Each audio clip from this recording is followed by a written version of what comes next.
Welcome students.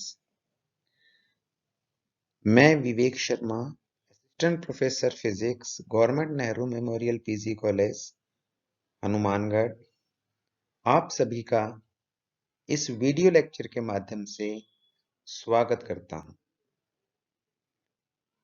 BSc part first के सभी students के लिए ये एक वीडियो लेक्चर सीरीज आरंभ की गई है, जिसमें paper third electrostatics, electricity and magnetism से संबंधित विभिन्न बिंदुओं का विस्तार से अध्ययन करवाया जाएगा।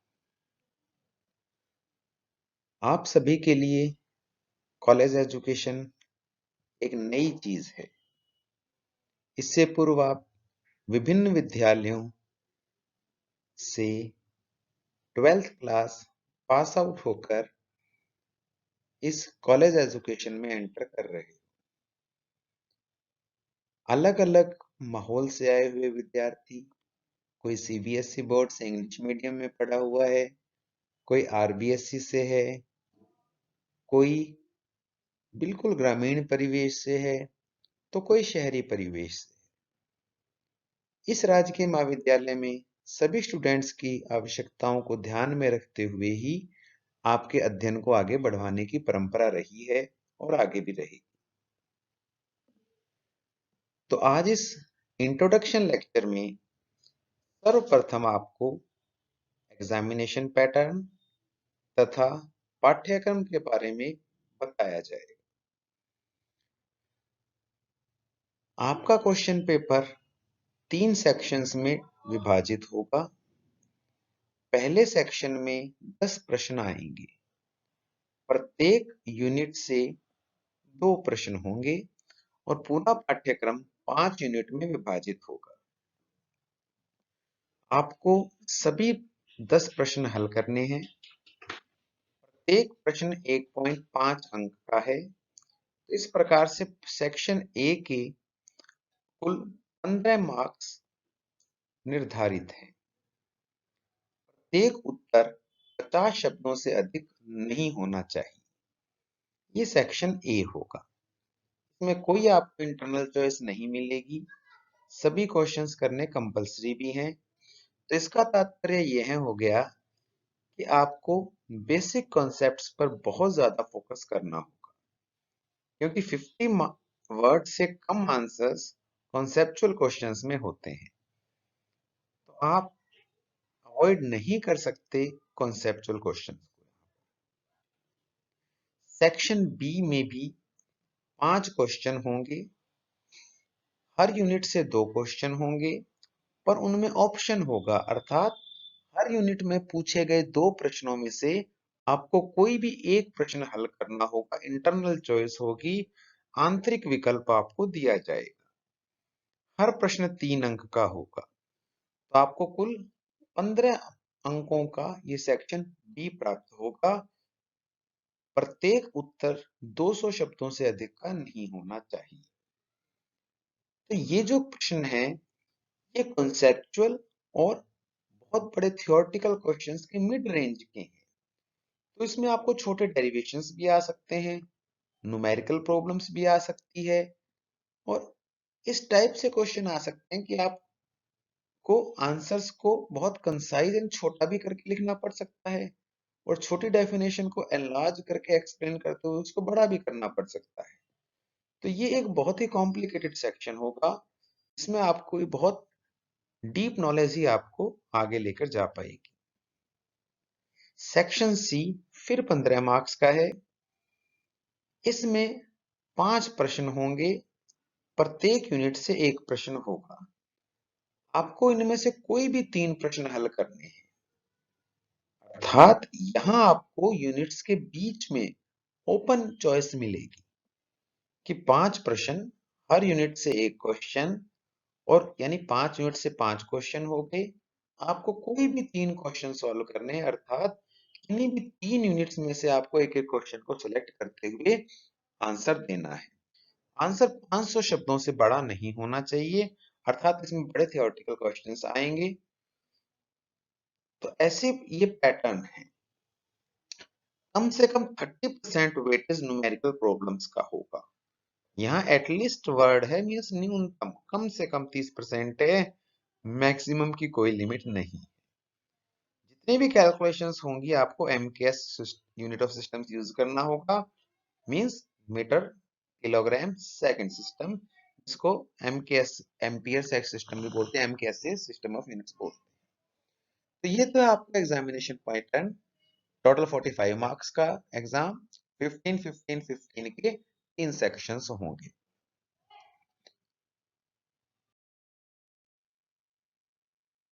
यूनिट फर्स्ट में बेसिकली कूलाम का नियम, विभव, विद्युत क्षेत्र की अवधारणा, द्विध्रुव, चतुर्ध्रुव, द्विध्रुव के कारण उत्पन्न विद्युत क्षेत्र और द्विध्रुव की ऊर्जा, किसी भी समावेशित गोले की स्थिर वैद्युत ऊर्जा और किसी भी चालक के कारण विद्युत क्षेत्र किस प्रकार से परिवर्तित होता है, मुख्यतः इन बिंदुओं का अध्ययन किया जाएगा। तो ये जो यूनिट फर्स्ट है, ये बेसिकली आपके 12th क्लास के जो स्टार्टिंग की यूनिट्स थी इलेक्ट्रोस्टेट्स की, उनसे रिलेटेड रहेगी। काफी हद तक उन्हीं कॉन्सेप्ट्स का यूज किया जाएगा। इसी क्रम में यूनिट नंबर सेकंड, डाइलेक्ट्रिक्स अर्थात परावैद्युत, पैरेलल प्लेट कैपेसिटर, संधारित्र, ये लगभग यूनिट संधारित्र से संबंधित रहेगी। उसके पश्चात है डाइलेक्ट्रिक कांस्टेंट है, सभी जानते हैं, अपने 12th क्लास में आया था। Polarization and polarization vector, atomic and molecular polarizability, ये कॉन्सेप्ट्स कुछ आपके लिए नए होंगे, परंतु बेसिकली ये 12th क्लास के सिलेबस से ही रिलेटेड रहेंगे। इसके उपरांत यूनिट थर्ड, ये करंट इलेक्ट्रिसिटी से स्टार्ट होगा, यानी पहली 2 यूनिट इलेक्ट्रोस्टेट्स की है, थर्ड यूनिट करंट इलेक्ट्रिसिटी की। इसमें ज्यादातर टॉपिक वो हैं जो आपने 12th में नहीं पढ़े।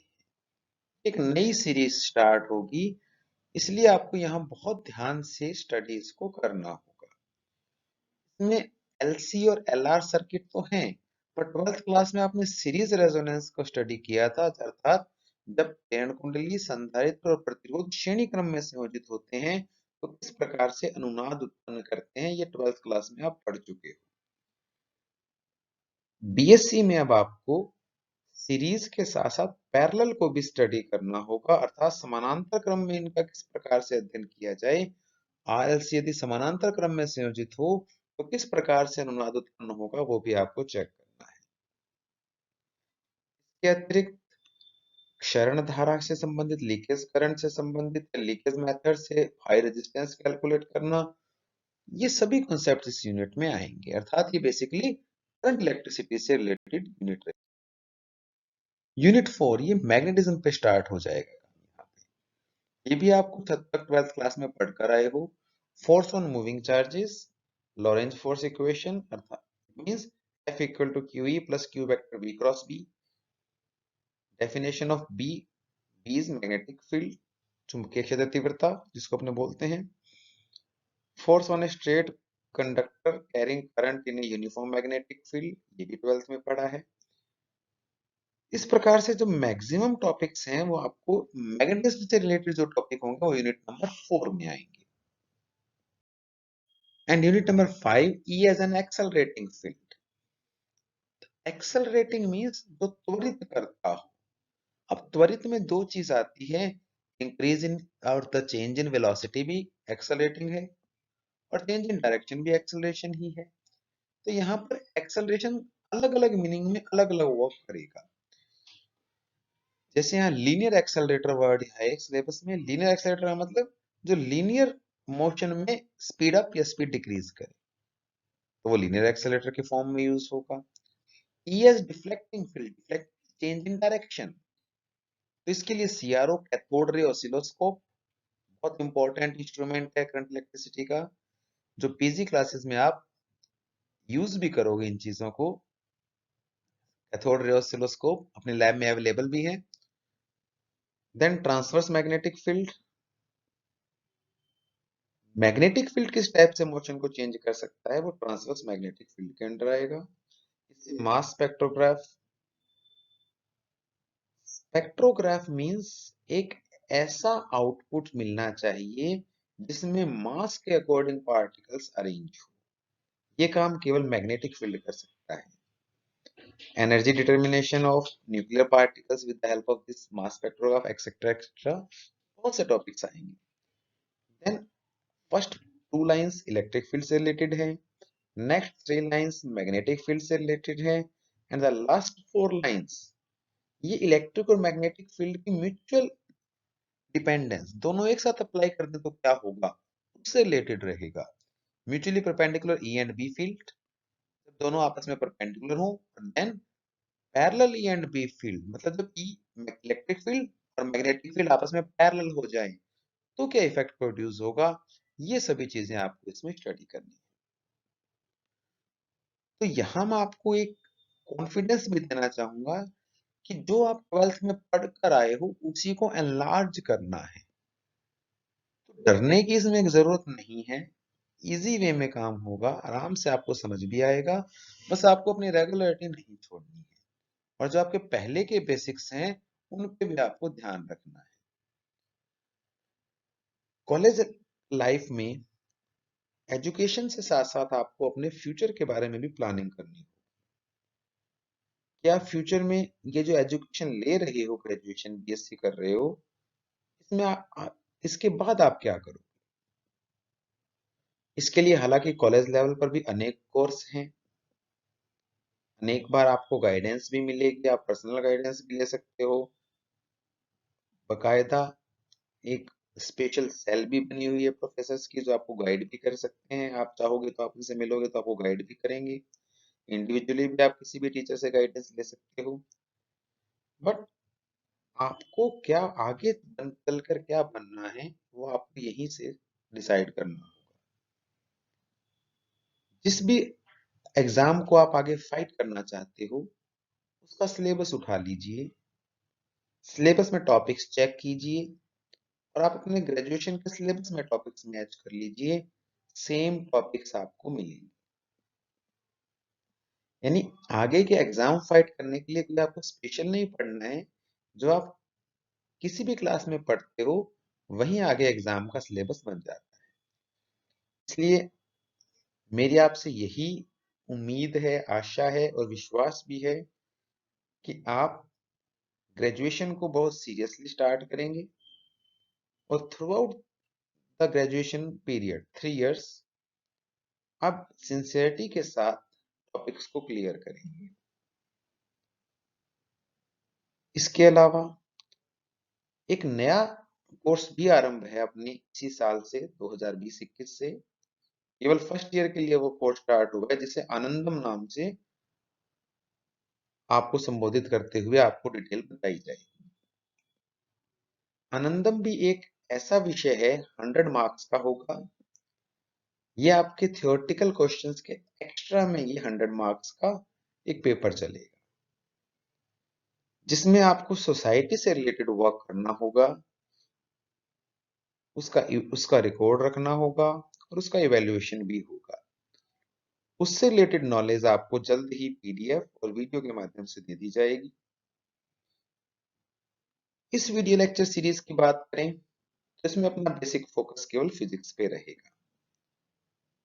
इस सीरीज में पेपर थर्ड को डिटेल में एक्सप्लेन करवाया जाएगा।